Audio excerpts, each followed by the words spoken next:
Hey people, welcome back. So finally the most awaited video has arrived. So इस video में I am going to tell you strategy for class 10th, 11th, 12th जो लोग आगे CA करना चाह रहे हैं and of course also for the CA foundation one. So ये वीडियो मैं इसलिए बना रही हूँ because मेरे पास Instagram पे बहुत सारे messages आए थे इस related बच्चे जो कि 11th and 12th में हैं and जिन मैथ्स से बहुत ज्यादा डरते हैं उन्हें समझ नहीं आ रहा क्या करें. So all the 11th and 12th class students जिनका कॉमर्स है, जिन्होंने मैथ्स नहीं लिया और जिनको आगे CA करना है, वो लोग क्या करें, वो लोग जाए हमारे इंस्टीट्यूट की वेबसाइट पर. इस वेबसाइट पर जाने के बाद आपको क्लिक करना है students, then BOS knowledge portal, then CA foundation course under new scheme and इसके बाद आप लेटेस्ट स्टडी मटेरियल पे क्लिक कर लीजिए जो भी अवेलेबल. इसके बाद आपको क्लिक करना है पेपर नंबर 3, दैट इज हमारा जो मैथ्स का पेपर होता है. अब मैथ्स CA फाउंडेशन में 3 कैटेगरीज में डिवाइडेड है. नंबर 1 हो गई हमारी बिजनेस मैथ्स, नंबर 2 हो गई logical reasoning and number 3 is the statistics. अब मैं आपको एक सीक्रेट बताती हूँ गाइस, CA फाउंडेशन में 19 चैप्टर्स है और जिन बच्चों से आप डरते हो ना, आप किससे डरते हो, जिनका 11th 12th में मैथ्स होता है, वो लोग पता है क्या पढ़ के आते हैं, वो लोग सिर्फ ये बिजनेस मैथ्स के 9 टॉपिक्स पढ़ के आते हैं. इसके अलावा स्टैटिस्टिक्स उनके लिए भी न्यू है, लॉजिकल रीजनिंग उनके लिए भी न्यू है.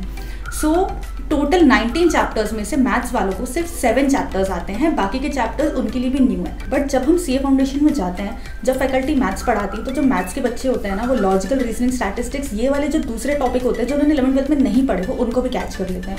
क्यों कर लेते हैं? क्योंकि आप लोग क्या करते हो 11th 12th में, क्या पढ़ते हो, अकाउंट्स, बिजनेस, इकोनॉमिक्स, ठीक है, ये आपके जनरली थ्योरी सब्जेक्ट्स होते हैं. अकाउंट्स ठीक है, प्रैक्टिकल है, बट उसमें कैलकुलेशंस के सिवा कुछ नहीं, मतलब ऐसा कुछ नहीं है जिसमें आपको बहुत ज़्यादा एनालिटिकल स्किल्स यूज हो रही हो या आपका बहुत ज़्यादा ब्रेन लग रहा हो. बट वो लोग क्या करते हैं, वो लोग 11th 12th में मैथ्स पढ़ते हैं, तो मैथ्स में बहुत ज़्यादा आपकी एनालिटिकल स्किल्स लगती हैं, आपका ब्रेन यूज़ होता है, आपको सोचना पड़ता है कि आपको सोल्यूशन कैसे आएगा एंड आपका ब्रेन डेवलपमेंट होता है. वहाँ पर आप लोग पीछे हो जाते हो. तो जो नॉन मैथ्स वाले बच्चे होते हैं वो ये सारी एक्सरसाइजेस करके नहीं आए होते हैं, तो फिर उन्हें छोटे छोटे टॉपिक समझने में भी बहुत टाइम लगता है और एक एक क्वेश्चन करने में बहुत टाइम लगता है, और उस मैथ्स की वजह से वो लोग CA फाउंडेशन में फेल हो जाते हैं, भले ही उनका अकाउंट्स कितना भी अच्छा हो, लॉ कितना भी अच्छा हो. तो ये सारी चीज़ें अवॉइड करने के लिए हमें क्या करना है, हमें मैथ्स वाले बच्चों के बराबर आना है. उसके लिए हम क्या कर सकते हैं, हमें हमारे 11th और 12th के जो ये 2 साल हैं, इन्हें बहुत अच्छे तरीके से यूज़ करना है और हमें हमारा ब्रेन डेवलप करना है.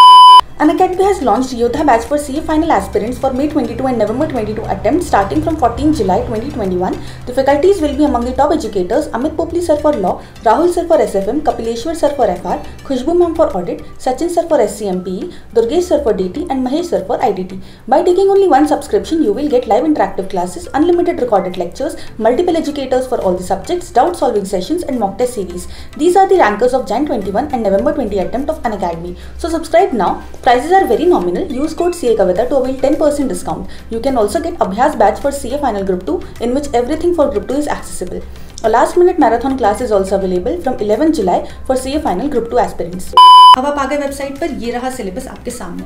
तो आप लोग स्टार्ट करो लॉजिकल रीजनिंग से, क्योंकि लॉजिकल रीजनिंग क्या है, सबसे आसान टॉपिक है. एंड लॉजिकल रीजनिंग एक ऐसी चीज़ है जो आपको 12th के बाद काम आनी ही आनी है, भले ही आप CA फाउंडेशन दो या मत दो. अगर आप SSC का एग्जाम दे रहे हो, कोई कॉम्पिटेटिव एग्जाम दे रहे हो, तो भी आपको ये काम आएगी. एंड इससे आपका ब्रेन डेवलप होता है. इसमें मैथ्स का कोई रोल नहीं है, इसमें किसी सब्जेक्ट का कोई रोल नहीं है, बट जैसे जैसे आप इसे पढ़ोगे आपका ब्रेन इसमें काफ़ी डेवलप होगा, आपका दिमाग चलना शुरू हो जाएगा. तो हमें हमारे दिमाग को कचड़ा नहीं बनाना है सिर्फ अकाउंट्स, बिजनेस, इकोनॉमिक्स पढ़ के. हमें इस टाइप के इंटेलेक्चुअल सब्जेक्ट पढ़ के हमारा ब्रेन डेवलप करना है, जिससे कि जब आप CA फाउंडेशन में आओगे तो आपके लिए हर चीज़ समझना आसान हो जाएगी. तो स्टार्ट विद लॉजिकल रीजनिंग. अब लॉजिकल रीजनिंग में काफ़ी लॉजिकल से चैप्टर है, जैसे कि डायरेक्शंस हो गए, ब्लड रिलेशन हो गए, सीरीज हो गई.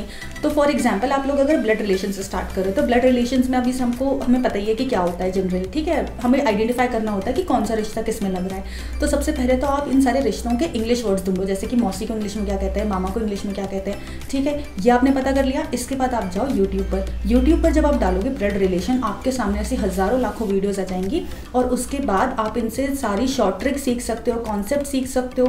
रोज थोड़ा देखो एंड कोशिश करो सीखने की. जब आप ये चीज़ सीख जाओ, आप आइडेंटिफाई करना सीख जाओ कि ठीक है कैसे इन क्वेश्चन को सॉल्व किया जाता है. इसके बाद आप जाओ गूगल पर आप सर्च करो blood relations easy MCQ questions. आपके पास भर के PDF आ जाएंगे और बहुत सारे MCQ क्वेश्चंस मिल जाएंगे. उन सारे क्वेश्चंस को सॉल्व करने की कोशिश करो. जब आपसे ईजी क्वेश्चन बनने लग जाए बहुत आसानी से, तो आप इंटरमीडिएट लेवल पे जाओ एंड देन आप थोड़ी सी अपनी टफनेस बढ़ाते जाओ. जब आपका ये सारी चीज़ें हो जाएं, तो फिर हमारा जो इंस्टीट्यूट का स्टडी मटेरियल होता है आप उसको उठाओ और उसमें गिनती के सिर्फ 55 क्वेश्चंस दिए हुए हैं. आप वो 55 MCQ सॉल्व कर लो एंड ये तैयार हो गया आपका एक चैप्टर. 11th क्लास में ही आपने एक चैप्टर तैयार कर लिया जो कि सीए फाउंडेशन का है। जैसे आपने ये चैप्टर तैयार किया वैसे आप लॉजिकल रीजनिंग के सारे चैप्टर्स तैयार कर लो। इसके बाद आते हैं हम बिजनेस मैथ्स। यहाँ पर आपको थोड़ी बहुत ज़्यादा प्रॉब्लम होती है, तो बिजनेस मैथ्स भी आप पढ़ना स्टार्ट कर सकते हो। कैसे करना है वही, हमारे पास इतना ज़्यादा ज्ञान भर भर के इंटरनेट पर पड़ा हुआ है, यूट्यूब से पढ़ो, गूगल से पढ़ो, स्टडी मैट इंस्टीट्यूट का सॉफ्ट कॉपी में अवेलेबल है, वहाँ से आप थ्योरी पढ़ो, उनके क्वेश्चन सॉल्व करने की कोशिश करो, बस आपको यही करना है। तो यहाँ मैं आपको कुछ ईजी चैप्टर्स बता रही हूँ जो आप 11th-12th से ही करना स्टार्ट कर सकते हैं। एंड ये वो चैप्टर्स हैं जो आपने 10th में भी पढ़ रखे हैं, तो आपको काफ़ी ईजी पड़ेंगे। तो चैप्टर नंबर 1 है हमारा इक्वेशंस, उसके बाद आता है हमारा time value of money, and then linear inequalities. Linear inequalities और इक्वेशंस लगभग एक जैसे हैं, तो अगर आपको इक्वेशन समझ आता है तो लीनियर इनइक्वालिटीज समझने में ज़्यादा टाइम नहीं लगेगा। इसके बाद हमारा रेशियो प्रपोर्शन। रेशियो प्रपोर्शन में आप बहुत ज़्यादा एडवांस में मत जाना, बट बेसिक आप आराम से पढ़ सकते हो इसका, इट्स वेरी इजी चैप्टर। इसके बाद आता है हमारा सीक्वेंस एंड सीरीज। एपी और GP arithmetic progression, geometric progression आपने 10th क्लास में पढ़ा होगा, तो ये बिल्कुल सेम है, तो इसको भी आप पढ़ना स्टार्ट कर सकते हो। इसके अलावा जो कुछ कठिन टॉपिक है जैसे परम्यूटेशन है, कैलकुलस है, इसको आप छोड़ दो, जब आप फाउंडेशन में आओगे इसको तब देख लेना। नेक्स्ट पार्ट आता है हमारा स्टैटिस्टिक्स का। स्टैटिस्टिक्स तो इतना ईजी है ना, इसको तो मैथ्स में कंसिडर करना भी नहीं चाहिए। स्टैटिस्टिक्स में क्या होता है, कुछ नहीं, बस फॉर्मूलेज होते हैं, उन फॉर्मूले में आप सही फिगर डालो, सही से कैलकुलेशन करो। तो जो लोग क्लास 11th में है उनकी इकोनॉमिक्स में स्टैटिस्टिक्स का एक पोर्शन होगा, आपको वो बहुत अच्छे से करना है। उससे हो गया आपकी 11th की इकोनॉमिक्स तैयार हो ही जाएगी, प्लस सीए फाउंडेशन के लिए भी आपकी बहुत कुछ प्रिपरेशन हो जाएगी। तो स्टैटिस्टिक्स में 2 ईजी चैप्टर है जो आप अभी से कर सकते हो 11th और 12th वालों। Number 1 is probability and number 2 is central tendency. ये दोनों चैप्टर्स काफ़ी इजी हैं, ये आपको ऐसे ही समझ आ जाएंगे, तो आप इनको करो, यूट्यूब पे सर्च करो, लेक्चर्स देखो, कहीं से वीडियोस देखो, हमारे इंस्टीट्यूट के स्टडी मैट के क्वेश्चंस करो, दैट्स इट, इतना ही करना होता है। तो ये थी strategy 11th and 12th commerce वालों के लिए। कुछ क्लास 10th के बच्चे भी सीए फाउंडेशन की प्रिपरेशन अभी से करना चाहते हैं, एंड वो लोग मुझे काफ़ी ज़्यादा मैसेज करते हैं, तो भाई मैं उन सबसे कहना चाहूँगी, अभी तुम बच्चे हो, अभी फाउंडेशन बहुत दूर है, इतना मत सोचो फाउंडेशन के बारे में, 10th पे ध्यान दो। एंड अगर आपको लगता है कि नहीं हम मैथ्स नहीं लेने वाले आगे जाकर, हमें डर लगता है, तो मैं पहले ही आपको बता दूं गाइस, अगर आपको सीए करना है, अगर आपने ठान लिया कि हमें सीए करना है, हमारा डिसीजन नहीं बदलने वाला, हम कुछ और नहीं करेंगे, तो सीए में 12th क्लास के परसेंटेज मायने नहीं रखते हैं, बिल्कुल भी मायने नहीं रखते हैं। क्योंकि बच्चे क्या करते हैं जो 11th में मैथ्स नहीं लेते हैं, उनका एक नॉर्मल एक ही रीज़न होता है कि हमें 12th में अच्छे परसेंटेज लाने हैं, हमें अच्छा कॉलेज ज्वाइन करना है, सिर्फ इसीलिए हम लोग मैथ्स को छोड़ रहे हैं ताकि हमारे अच्छे परसेंटेज आ जाए कॉमर्स से। तो मैं पहले ही बता दूं, अगर आप सीए में आ रहे हो तो आप अच्छा कॉलेज नहीं ले सकते, आप एक बहुत अच्छा रेगुलर अटेंडेंस वाला कॉलेज आप ले ही नहीं सकते हो, तो कॉलेज तो आप भूल जाओ। एंड अगर आप सीए में आ रहे हो तो 12th में आपको 55% से ऊपर होने चाहिए, दैट्स इट। आपके 95 हो, 99 हो, इंस्टीट्यूट को कोई फर्क नहीं पड़ता आपके परसेंटेज से, और वो कहीं काम नहीं आने वाले।